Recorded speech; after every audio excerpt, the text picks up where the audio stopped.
வணக்கம். Hanoi train காட்சிகள் என காணொளி பதிவேற்றம் செய்தேன். இனிவரும் காலங்களில் காணொளிகளில் நான் காணொளிகளை காண்பித்து கொண்டு தமிழ் மொழியில் விளக்கமளிப்பது சாத்தியமில்லை. ஏனென்றால் பெருந்தொகையான மக்களுக்கு மத்தியில் நான் இன்று குரல் எழுப்புவது அவர்களுக்கு நிச்சயமாக இடையூறாக அமையும். ஆகவே ஒவ்வொரு காணொளி ஊடாகவும் நான் என்னுடைய மாணவர்களுக்கும் இதை பார்ப்பவர்களுக்கும் சில அறிவுரை வழங்க விரும்புகின்றபடியால் அக்காணொளிகள் பற்றிய என்னுடைய கருத்துக்களை, அதாவது என்னுடைய வயது முதிர்ந்த நிலையில் என்னுடைய கருத்துக்களை என்னுடைய உளப்பாங்கின்படி உங்களுக்கு தெரியப்படுத்துகின்றேன். நீங்களும் அதனை கருத்தில் கொண்டு பார்க்கக்கூடியதாக இருக்கும். இது வியட்நாம் நகரில் 1831ஆம் ஆண்டிலிருந்து இந்த புகையிரத வண்டி இந்த பாதை வழியாக செல்வதாகவும், இதே போலவே மிக நெருக்கமாக புகையிரதத்தை மக்கள் கடைகளுக்கு அருகாமையிலிருந்து பார்வையிடுவதாகவும் அங்கே காட்சிப்படுத்தப்பட்டிருந்தது. இந்த புகைவண்டி பாதைக்கு இரு கரையிலும் கோப்பி கடைகள் என முட்டை கோப்பி, தேங்காய்பால் கோப்பி என்று பல வகையான கோப்பி வகைகள், சில சிற்றுண்டி வகைகள் வழங்கி அவர்கள் தங்களுடைய வியாபாரத்தை செய்து கொண்டு மக்களை கவர்கிறார்கள்.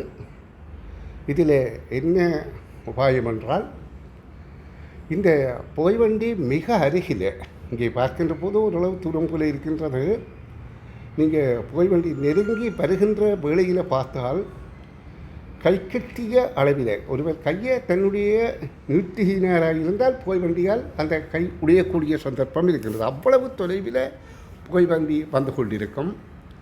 அதிலேயும் இந்த புகைவண்டி வருகின்ற வேளையிலே மக்கள் படுகின்ற பதட்டங்களும் பதகலிப்பென்று உற்சாக வரவேற்புகளையும் பார்க்கக்கூடியதாக இருக்கிறது. இங்கே பாருங்கள், தண்டவாளத்துக்கு மத்தியில், தண்டவாளங்கள் இரண்டுக்கும் இடையில் ஒருவர் தன்னுடைய கைத்தொலைபேசியை நிறுத்தி வைத்து புகைவண்டி கடக்கின்றதை கீழே அடிப்பாகத்தை படமாக எடுக்கின்றார்.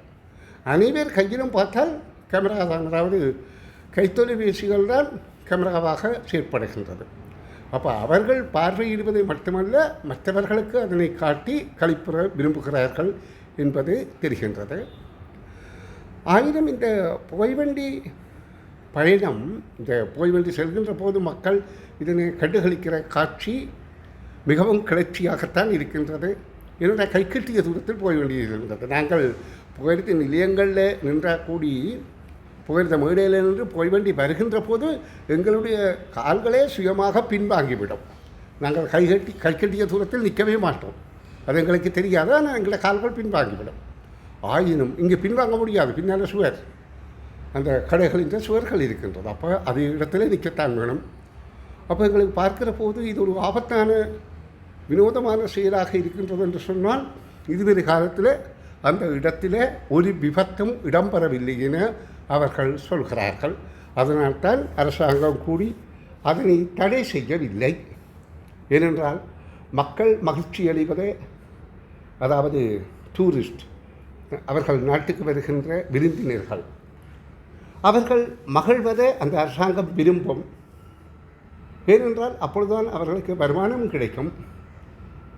ஆன முறையில் அதை தடை செய்யக்கூடிய இல்லை. ஆயினும் பார்ப்பதற்கும் நினைப்பதற்கும் கொஞ்சம் கொடூரமாகத்தான் இருக்கின்றது. ஆயினும் நன்றாக இருந்த நல்ல உணர்ச்சிகரமான ஒரு அனுபவம். இப்படியாக நான் ஒவ்வொரு காணொளிக்கும், அதாவது குரல் எழுப்ப மாட்டேன், அதற்கான காணொளிக்கு தமிழ் மொழி மூல விளக்கம் பின்னால் வழங்குவேன். விரும்பியவர்கள் பார்த்து கொள்ளுங்கள். மற்றது இந்த காணொளிகள் அனைத்தும் கிட்டத்தட்ட வியட்நாம் கனோயில் மட்டும் நான் 80க்கும் மேற்பட்ட காணொளிகள் பதிவேற்றம், அதாவது வீடியோவாக பிடித்திருக்கின்றேன். அதனை எனது யூடியூப் சேனலில் பதிவேற்றம் செய்ய உள்ளேன். என்ன காரணம் என்றால், என்னுடைய காணொளிகள் மக்களுக்கு, அதாவது பிள்ளைகளுக்கு மாத்திரமல்ல, என்னிடம் கல்வி கற்ற பிள்ளைகளுக்கு மாத்திரமே, மற்றவர்களுக்கும் ஒரு அனுபவ அறிவை ஊட்டுவது போன்ற ஒரு தத்துரூபமான ஒரு நிலைப்பாட்டை நான் உருவாக்க வேண்டும் என்று விரும்பித்தான் இதை செய்கிறேன்.